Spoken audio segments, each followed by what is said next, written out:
Servus, grüß euch und habe die Ehre. Ich begrüße euch zu einem neuen Video zu Division 2. Ich habe heute Apps, der Danny Weaver. Der verkauft statt einer Exokisten 3 Exokisten und ich zeige euch jetzt schnell den Weg dazu und dass das auch stimmt.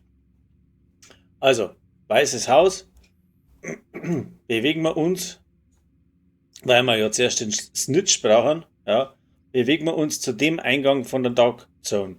Eingestellt ist die Map auf heroisch mit 3 Direktiven, kann was ausmachen. Und ich muss sagen, 95% findet den Typen da. Das wird wahrscheinlich jetzt ein Bug sein, keine Ahnung. Ich kann mir nicht vorstellen, dass jetzt der die ganze Zeit die 3 Exokisten verkauft. Hätte noch nichts gelesen oder irgendwas, aber jetzt sollte es funktionieren. Da gehen wir einfach wieder raus. So, und dann dreht das um mich. Ist da ein Brunnen und da sollte jetzt, ja genau, steht eh schon da schon, ja? So einfach ist es. Also wie gesagt, den finde ich da grundsätzlich immer. Da muss man einmal mit dem leben, Kopfgeld muss man auch nicht mehr, braucht man nicht. So, dann hat man die Händler, das einmal da, Danny Weaver und einmal da, der Casey Mendoza. Wir schauen uns jetzt den Danny Weaver an, der hat geöffnet. Entschuldigung. Dann springen wir an den Stützpunkt und dann müssen wir hinlaufen.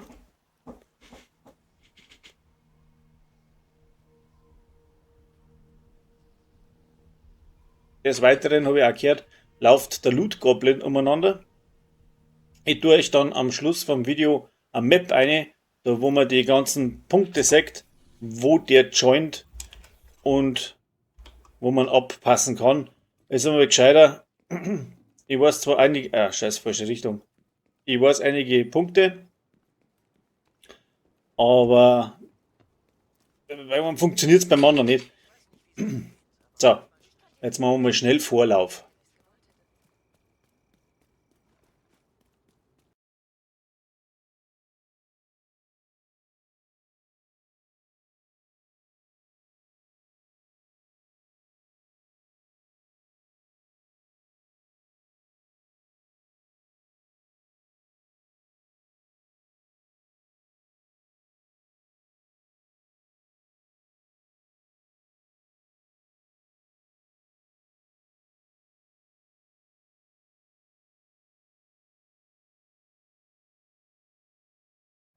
So, und da ist der Danny Meister. Jetzt schauen wir mal. Da kaufen wir einmal. Da kaufen wir zweimal. Kaufen wir das dritte Mal. Und das kaufen wir auch einmal. Also, 3 Exokisten. Da schaut's her. 3 Exokisten. 1, 2, 3. Kann man lassen, oder? Passt.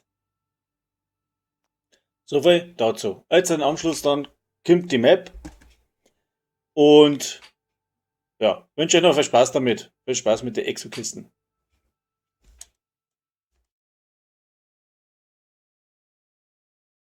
Da jetzt, wie versprochen, die Map.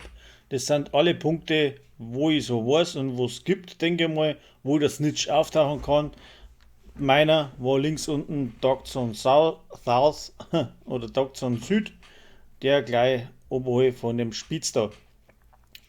Und ja, wenn er da nicht ist, könnt ihr bei alle anderen Punkten mal schauen. Also irgendwo erwischt ihr ihn da mit Sicherheit.